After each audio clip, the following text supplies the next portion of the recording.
378 BCE. The plains of Leuctra in central Greece. The Spartan army stands in formation. They are the most feared fighting force in the ancient world. For 3 centuries, they've been undefeated. Their reputation alone makes enemies surrender before the first spear is thrown. But today, something is different. Across the battlefield, a unit of 300 Theban warriors advances.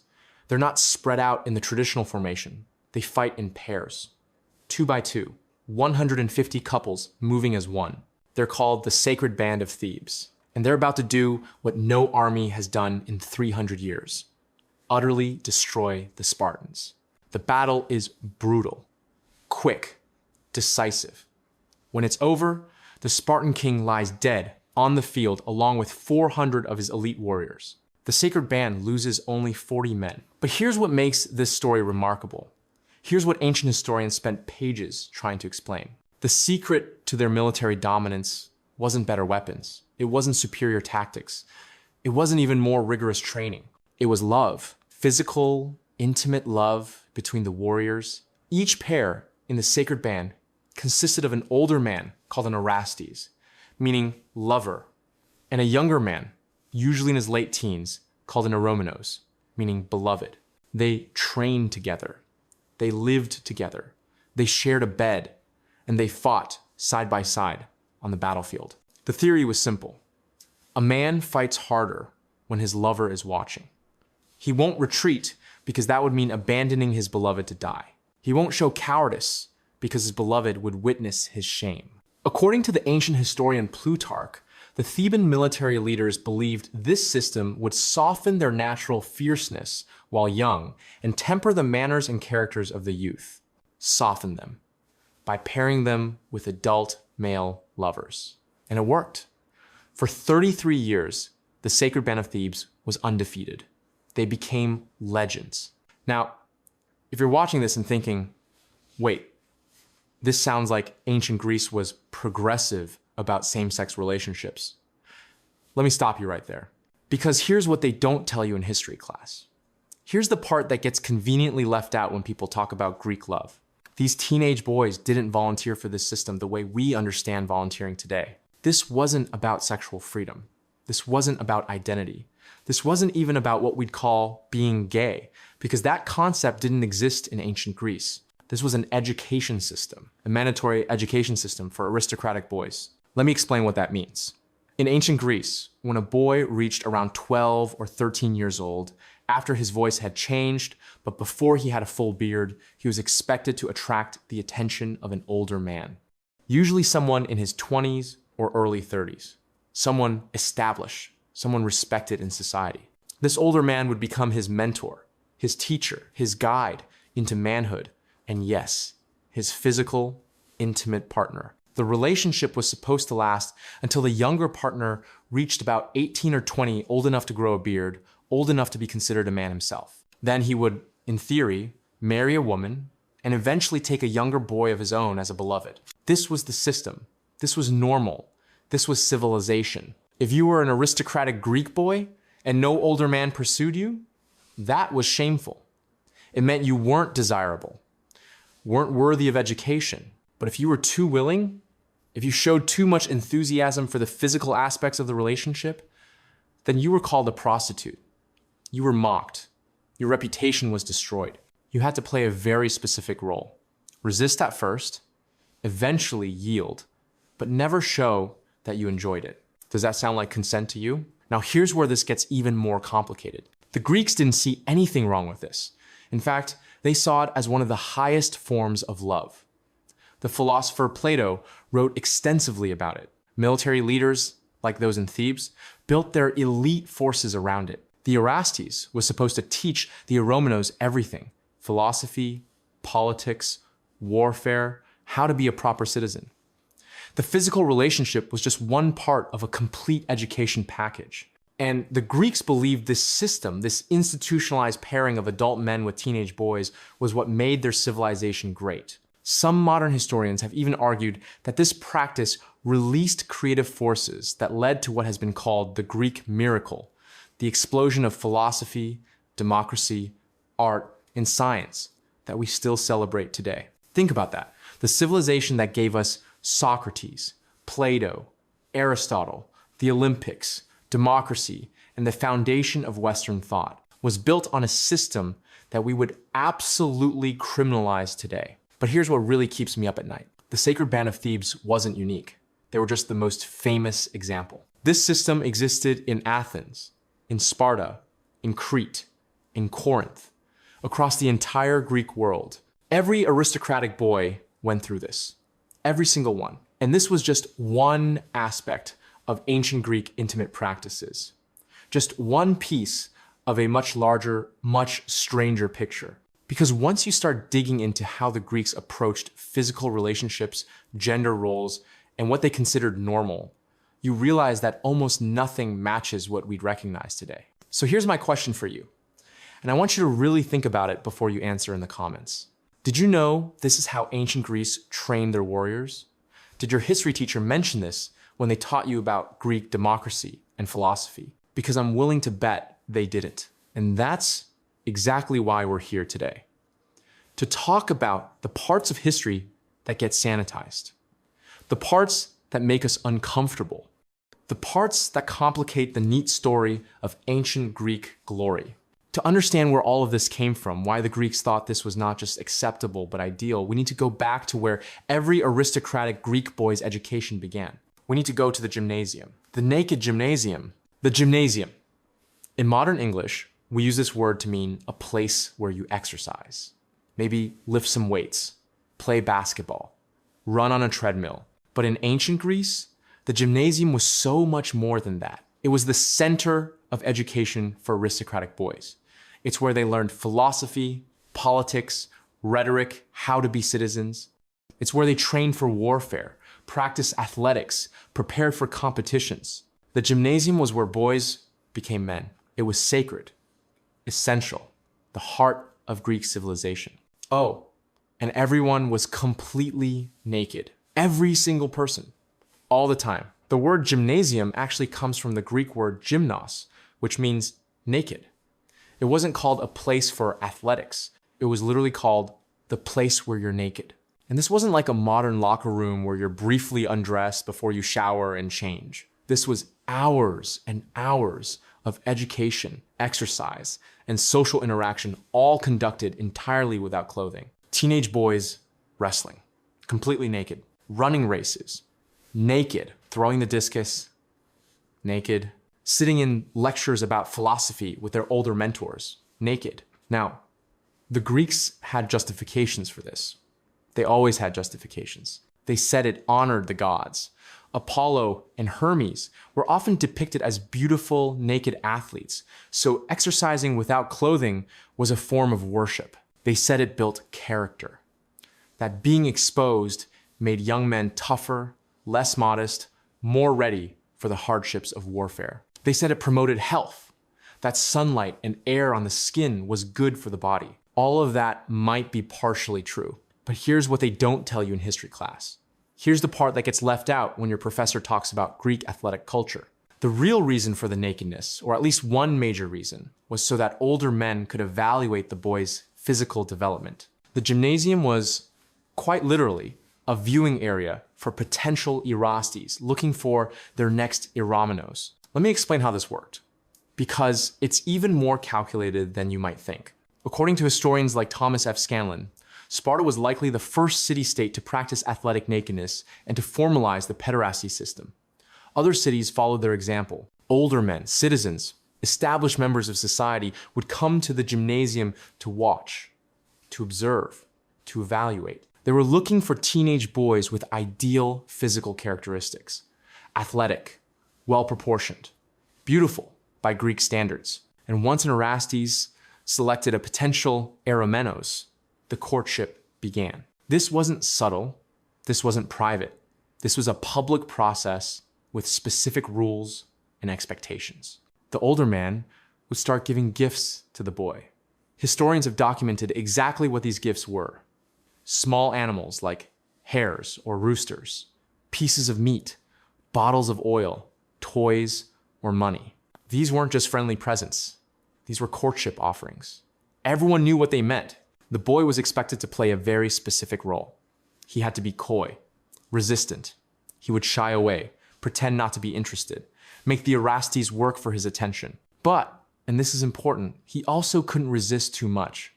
If he outright rejected a respectable Erastes, he'd be seen as arrogant, disrespectful, failing in his social duties. On the other hand, if he accepted too quickly, if he seemed eager for the relationship, especially the physical aspects, then he was labeled as a prostitute, a pornos, and his reputation was destroyed forever. In later Athens, there were actual laws preventing men who had prostituted themselves as youths from holding public office or speaking in the assembly. It was one of the few things that could permanently strip you of citizenship rights. So the boy had to thread this impossible needle.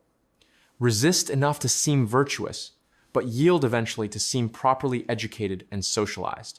Does any of this sound like genuine choice to you? Once the relationship was established, the Erastes became responsible for the Romanos' education in every aspect of life. He taught him philosophy, how to argue and debate. He taught him politics, who to support, how power worked in the city. He taught him warfare, how to fight, how to lead, how to survive. He taught him social customs, how to behave at symposiums, how to speak to other citizens, how to carry himself in public. And yes, there was a physical component to the relationship. The ancient sources make this clear, even if they sometimes use euphemisms. The Greeks tried to frame this as beneficial. They said the Eromenos learned discipline. They said he learned to control his desires, ironically, by submitting to someone else's desires. They said it prepared him for the self-control needed in military and civic life. The philosopher Plato wrote extensively about this. He tried to elevate it into something spiritual. Platonic love, we call it. Now, though, that's actually a misunderstanding of what Plato meant. Plato argued that the relationship should eventually transcend physical attraction and become about the pursuit of beauty, truth, and knowledge. But here's the thing. Even while Plato was philosophizing about pure love, he was describing Socrates as obsessed with beautiful boys, as barely able to control himself around attractive youths. The philosophical ideal and the messy reality were very different things. And all of this, remember, was happening in a public gymnasium, with dozens of other similar pairs around, with younger boys watching and learning that this would soon be their future too. This wasn't hidden. This wasn't shameful. This was Greek paideia, their word for education, for the formation of the ideal citizen. According to scholars who study this period, pederasty was widely accepted in Greece as part of a male's coming of age, even though historians still debate its exact function. Some scholars, like K.J. Dover and Michel Foucault, have argued that the Greeks were genuinely conflicted about this practice, that they worried about the Eromenos losing his masculine dignity by taking the submissive role, that they debated whether it was truly beneficial or potentially corrupting. But other scholars point out that these debates only appeared in Athens during the classical period, after centuries of the practice being completely unquestioned. For most of Greek history, in most Greek cities, this system was simply how things were done. Now, I know what some of you are thinking, but this was only for the aristocrats, right? Only for the wealthy elite? Yes, mostly. Common people, farmers, laborers, merchants, they didn't have time for extended philosophical education in the gymnasium. They married younger, worked harder, had simpler lives. But that doesn't make this better. That makes it worse in a different way. Because this system was how the ruling class of Greece, the people who made the laws, commanded the armies, wrote the philosophy we still study today, were educated and socialized. This wasn't some fringe practice. This was how the elite of Greek civilization learned to be elites. But here's what really complicates this picture. Here's what makes it even stranger from our modern perspective. Where were the women in all of this? Where were the mothers, the sisters, the daughters of these men? Because so far we've talked about men and teenage boys. The gymnasium was an all-male space. The pederastic relationships were between males. Even the military applications like the sacred band were exclusively male. So what about the women?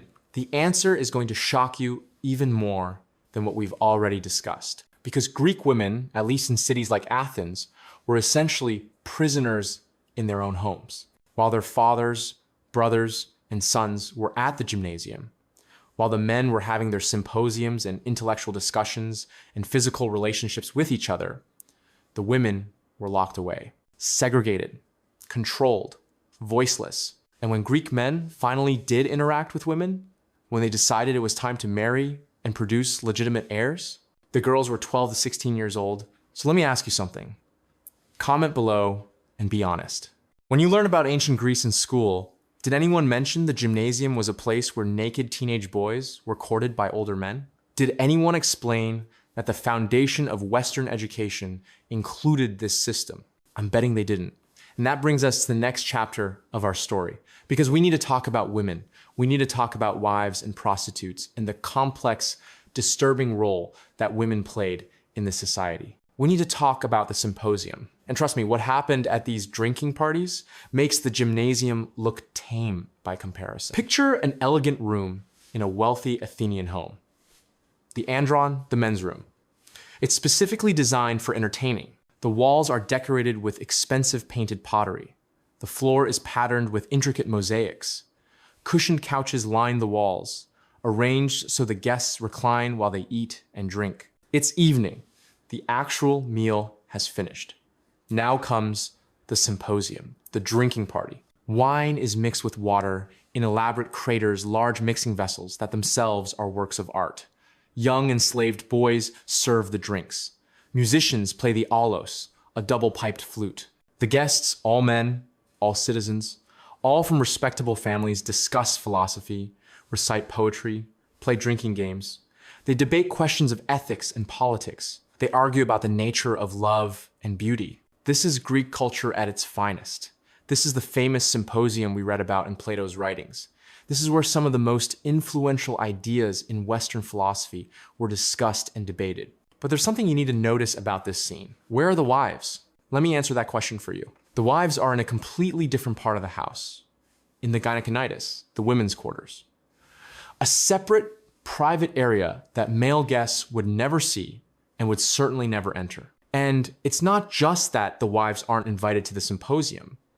It's that respectable Greek women, wives and daughters of citizens, were essentially confined to their homes. They weren't allowed in the agora, the marketplace where citizens gathered and conducted business. They weren't allowed at the gymnasium. They certainly weren't allowed at the assembly, where political decisions were made. According to scholars who study ancient Athenian society, marriage in ancient Greece was financial, social, political, and familial couples, rarely married for love. Most married couples even slept in separate rooms. Men married around age 30. Their brides, 12 to 16 years old. Think about that. While a man spent his teens and 20s being educated by an older Erastes, learning philosophy and politics and warfare, a girl of the same age was locked in her family home, learning only domestic skills, weaving, spinning, managing household slaves. Then, when she was barely past childhood, she was married to a man twice her age, who she'd probably never spoken to before the wedding. Her purpose? To produce legitimate heirs, sons who could inherit citizenship. That was it. The ancient writer Demosthenes, one of Athens' greatest orators, said it explicitly. We have hetira for pleasure, concubines for daily care of the body, and wives to give us legitimate children and to be faithful guardians of our households. Pleasure, daily care, legitimate children. Notice what's missing from that list? Love, companionship, partnership, respect. So if the wives weren't invited to the symposium, who were those women serving wine and playing music? They were heterae, educated prostitutes, sometimes called courtesans in English. And here's where Greek society gets even more twisted. These women who were either enslaved or had been captured in war or were desperately poor had more freedom and influence than respectable wives did. Heterae were trained to be entertaining. According to historical sources, they could serve wine gracefully, play musical instruments like the flute, dance, perform gymnastics, and hold sophisticated conversations about culture and philosophy. Unlike citizen wives, Hetira could be witty, clever, charming. They could express opinions. They could participate in the intellectual discussions that made the symposium famous. Some heterae became genuinely influential. Aspasia, the companion of the Athenian leader Pericles, was rumored to be so brilliant that she wrote some of his speeches. She discussed philosophy with Socrates himself. But, and this is the part that gets glossed over, these women were still being paid for access to their bodies. The sophisticated conversation, the music, the charm, that was the preamble. The symposium didn't end with philosophical discussion. And we know this because the Greeks themselves documented it. Ancient pottery, the kind now displayed in museums, shows exactly what happened at these symposiums. Though interestingly, the most explicit vases usually aren't on public display. According to historians who study these artifacts, the pottery scenes show heterae performing all manner of intimate acts with single or multiple guests and each other. They also show scenes that, in any other context, we would recognize as assault. These women were enslaved or desperately poor. Many heterae were women from conquered cities, taken as captives and forced into this life. So when we talk about the educated, sophisticated courtesan, we need to remember she was educated and sophisticated because that made her more valuable. She was charming because that was what kept her alive and fed. She had more freedom than a citizen's wife, yes, but only because she had no protection at all. And heterae were actually the privileged class of prostitutes in ancient Greece. Below them were the Pornai Street prostitutes and brothel workers. After the lawmaker Solon legalized prostitution in Athens, the state established official brothels. They were taxed. The services had set prices. It was completely regulated by the government. Think about what that means. The same government that created democracy, that we celebrate as the foundation of Western civilization, was running brothels. The pornai who worked in these establishments were almost exclusively enslaved women or the desperately poor.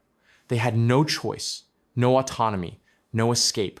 And unlike heterae, who at least had individual clients and some degree of selection, pornai served anyone who paid the set price. Anyone. Everyone. So let's review what we've learned about women in ancient Greece. If you were a citizen's wife, you were married as a child to a man twice your age. You were confined to your home. You had no education, no political rights, no voice in society. Your purpose was producing sons. If you were a hetera, you had slightly more freedom, but only because you were paid to entertain and provide intimate services to male citizens. You could be charming and educated, but you were still fundamentally without legal protection or rights. If you were a pornai, you worked in a state-run brothel, serving countless clients. With no agency and no hope of escape, those were your options. That was it. Meanwhile, men had their teenage boy lovers for education, their heterae for pleasure, and their child brides for legitimate heirs. The famous Greek philosopher Socrates, the man who asked, "What is justice and what is virtue?" lived in this system, participated in this system, saw nothing wrong with this system. When Plato wrote dialogues about the nature of love and beauty, he was writing about love between men. When he wrote about the ideal state, women were barely mentioned except as breeding stock. The Greek historian Xenophon, writing about Spartan practices, mentioned something interesting. He said that Sparta did things differently from Athens. And here's where our story takes an even stranger turn, because we think Athens was the pinnacle of Greek culture. We study Athenian philosophy, Athenian democracy, Athenian art. But Sparta, militaristic, severe, disciplined Sparta, had practices around physical relationships and gender that made even other Greeks uncomfortable. They took the logic of people as breeding stock to its absolute extreme. And what they did was so calculated, so systematic, that it makes everything we've discussed so far look almost normal by comparison. So here's my question for you. Comment below with your guess. We've talked about Athens. We've talked about their gymnasium, their symposiums, their treatment of women. But what do you think Sparta did differently? Because the city-state that produced the most feared warriors in Greek history had ideas about reproduction and relationships that were even more extreme than anything we've covered. And understanding Sparta's system helps us understand how all of Greek society thought about people not as individuals with rights, but as resources to be managed for the benefit of the state. Sparta, the warrior city, the military society.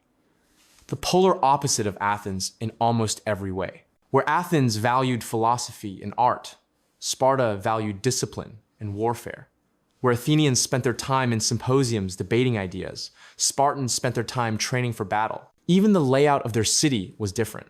Athens had beautiful temples, elaborate buildings, a bustling marketplace. Sparta had barracks, training grounds, and military camps.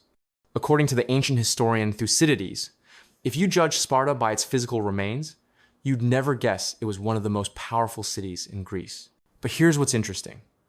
When it comes to their practices around physical relationships, education, and reproduction, Sparta was both more extreme and more mysterious than Athens. More extreme because they took state control over people's bodies to levels that would shock even the Athenians. More mysterious because the Spartans were intensely secretive about their customs. They didn't write things down. They didn't explain themselves to outsiders. What we know about them comes mostly from non-Spartans trying to understand or criticize their strange way of life. And when it came to one specific practice, the pederastic relationships we discuss in Athens, the ancient sources completely contradict each other. Let me show you what I mean.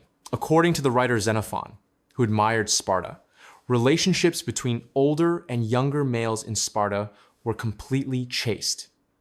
Platonic in the truest sense, based on friendship and mentorship, with no physical component whatsoever. He claimed that physical attraction between men and boys was considered an abomination, tantamount to incest in Spartan society. The Roman writer Cicero agreed. He said, Spartan pederasty was non-physical, pure, about training and discipline only. But then you have Plutarch, another ancient historian who tells a completely different story.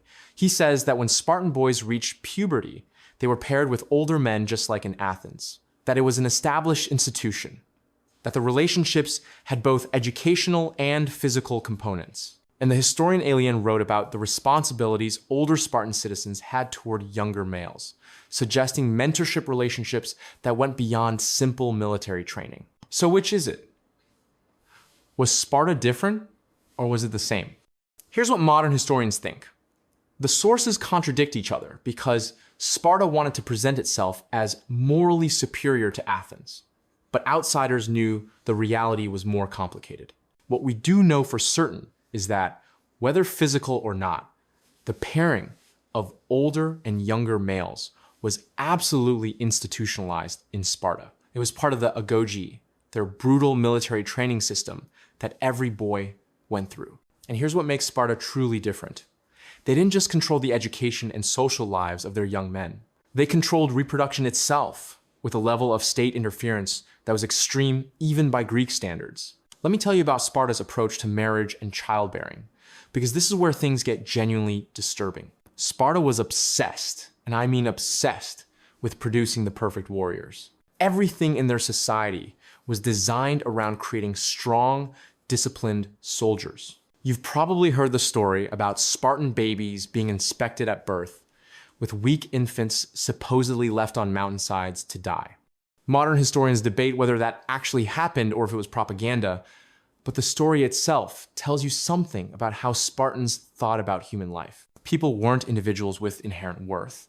They were resources for the state's military power. And that logic extended to marriage and reproduction. Spartan men married later than other Greeks, usually around age 25, but even after marriage, they continued living in military barracks, only visiting their wives in secret at night. But here's where it gets really strange. In Sparta, if another man had desirable traits, if he was particularly strong or brave or intelligent, a husband was encouraged to loan his wife to that man, to let him father a child with her. The logic was straightforward. The children belonged to the state, not to the father. So if another man's genetic traits would produce a better warrior, then that's what should happen. This wasn't adultery. This wasn't scandalous. This was official policy. Plutarch describes it explicitly.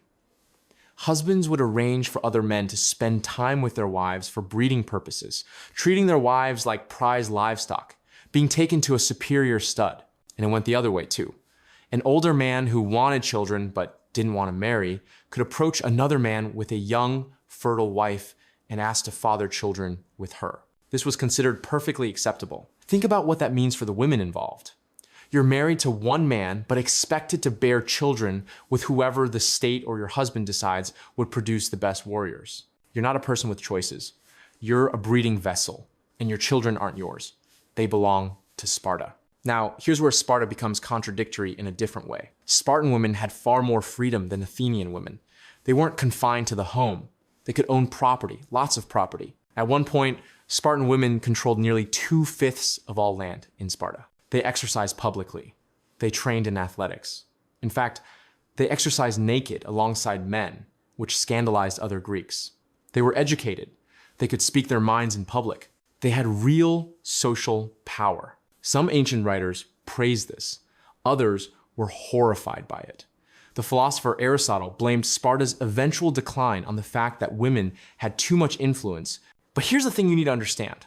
Spartan women weren't free because Sparta believed in women's rights or gender equality. They had freedom because it served the state's interests. Sparta wanted women who were physically strong so they'd have easier pregnancies and produce healthier babies.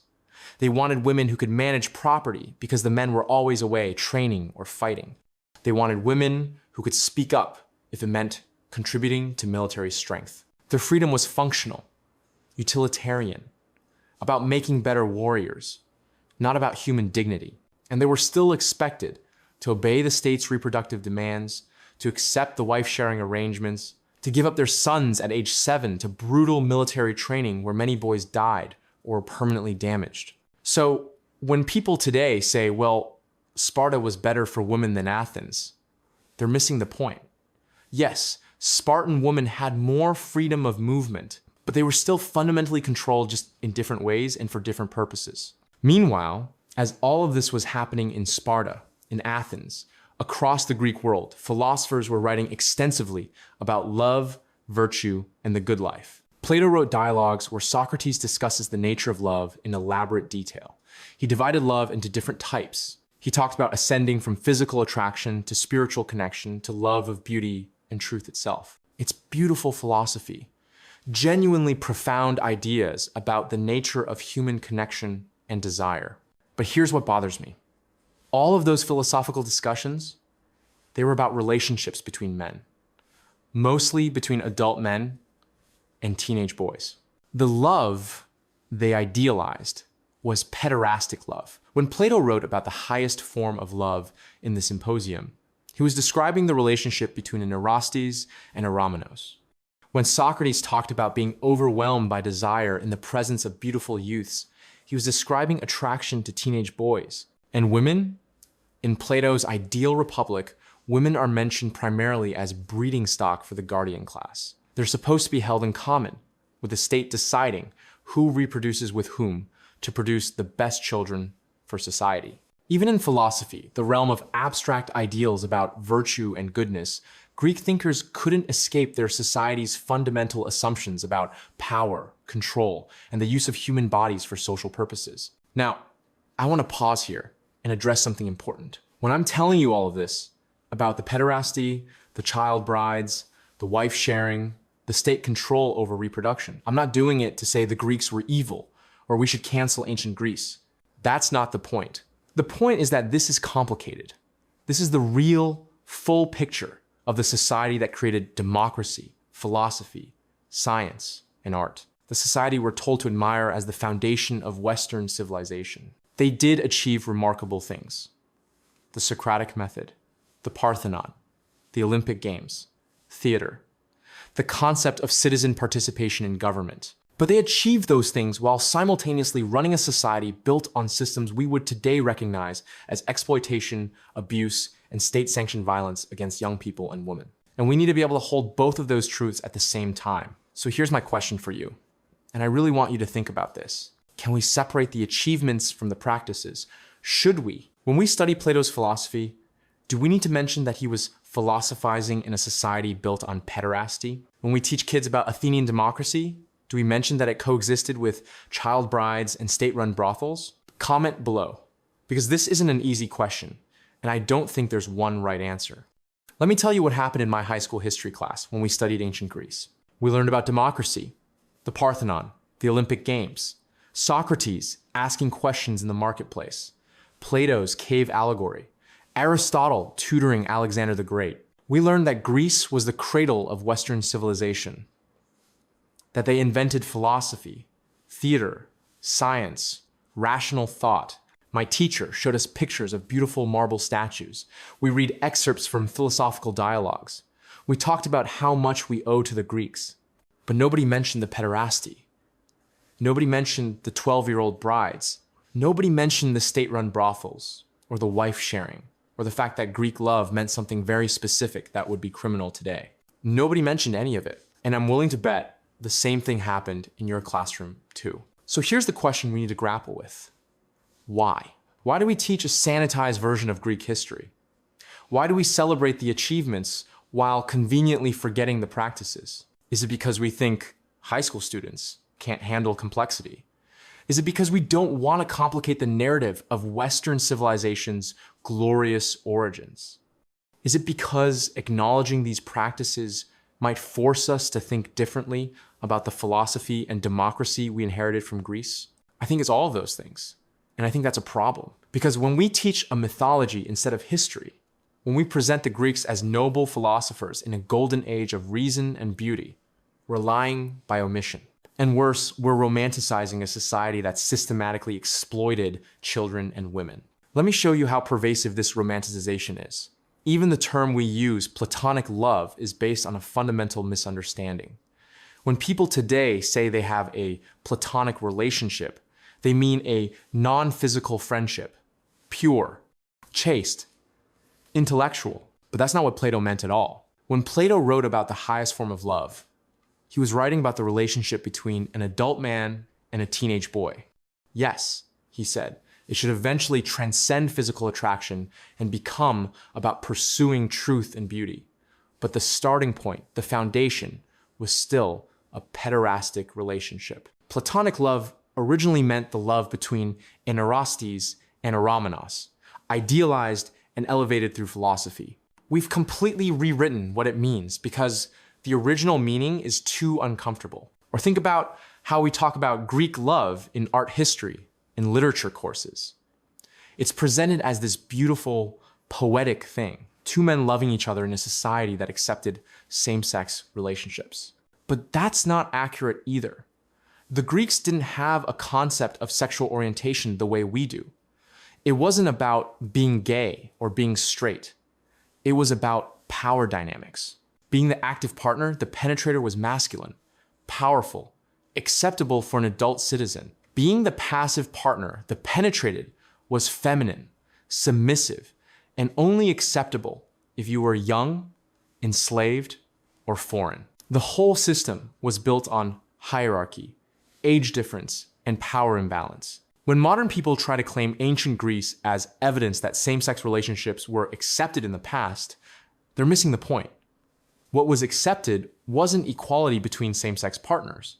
What was accepted was adult men having physical relationships with teenage boys as part of an educational system built on exploitation. That's not the same thing.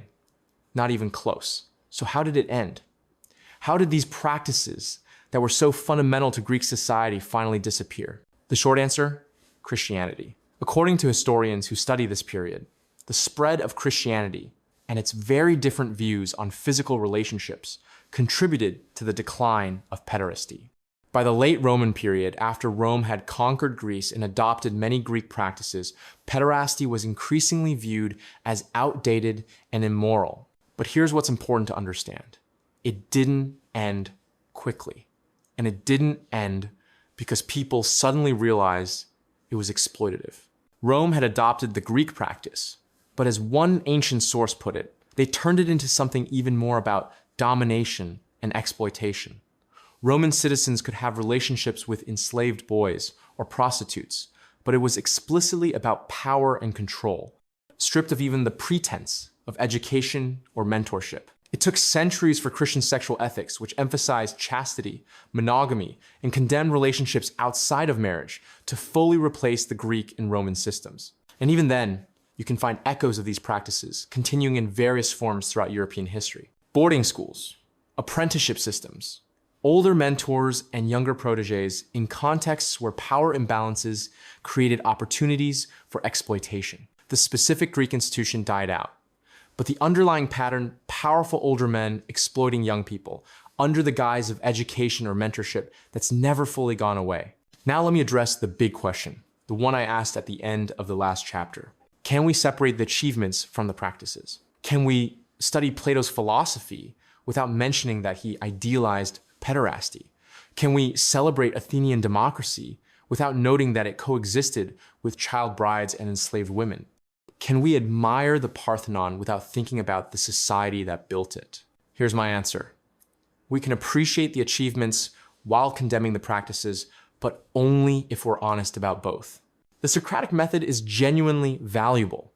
Asking questions, examining assumptions, pursuing truth through dialogue, these are tools we still use today, and they're powerful. But we can acknowledge that Socrates lived in a society that we would find abhorrent, that he participated in practices we would criminalize, that the same mind that asked, "What is justice?" apparently saw nothing wrong with the systematic exploitation happening around him. We can study Greek philosophy, drama, architecture, and political innovations. We should study them. They're part of how we got here, but we need to study them with clear eyes. We need to teach students the full context. We need to stop pretending there's some pure, noble, classical Greece that existed separate from the messy, disturbing reality. Because here's what happens when we don't. When we teach sanitized history, we teach people that the past was simpler than it was, that there were good societies and bad societies, and the Greeks were obviously good because they gave us democracy and philosophy. But history is never that simple. Every society is complicated. Every achievement comes with context. And understanding that context, understanding how people can create beauty and wisdom while simultaneously perpetuating harm, that's essential. It teaches us to be skeptical of our own society's myths, to ask what we're not seeing, to wonder what future generations will condemn about us. The Greeks thought pederasty was educational. They thought child marriage was practical. They thought enslaving women and controlling reproduction was just how society worked. They were wrong. Completely, obviously wrong by our standards. So what are we wrong about right now? What practices will people 2,000 years from now look back on with the same horror we feel about ancient Greece? I don't know. But I know that studying history, honestly, not mythology, but real, complicated, uncomfortable history helps us ask better questions about the present. Here's what I want you to do. First, comment below. Tell me, did you know about these practices before watching this video? Did your history teacher mention any of this? And do you think we should teach the full truth about ancient Greece, even to younger students? Second, share this video. Because I guarantee you, most people don't know this history. They know the mythology. They know about Socrates and Plato and democracy and the Olympics. But they don't know about the systematic exploitation that was built into that society. And they should know, because understanding the full truth doesn't diminish the achievements. It gives us a more sophisticated, more honest appreciation of human history. Third, subscribe. Because this channel exists to tell you the history they don't teach in schools, the complicated, uncomfortable, essential truth about the past. Next week, we're diving into the dark side of the Roman Empire. And no, I'm not talking about gladiators fighting in the Colosseum. I'm talking about what happened to enslaved people in Roman households, the systematic violence that built an empire, the practices that make what we discussed today look almost tame by comparison. Because if you thought Greek civilization was complicated, wait until you see what Rome did with those same ideas when they had even more power and even fewer restraints. The past wasn't glorious. It was complicated. It was human. And knowing the full truth, not the sanitized version, not the comfortable mythology, but the real, messy, disturbing truth that matters. Because we can't learn from history if we don't know what actually happened. Say their names. The teenage boys who had no choice in the gymnasium. the 12-year-old brides married to men twice their age, the heterae and pornai who were enslaved and exploited, the Spartan women who were given freedom only to serve the state's breeding program. They existed, they suffered, and their stories are part of the legacy of ancient Greece, just as much as the Parthenon and the philosophy and the democracy. Don't forget them.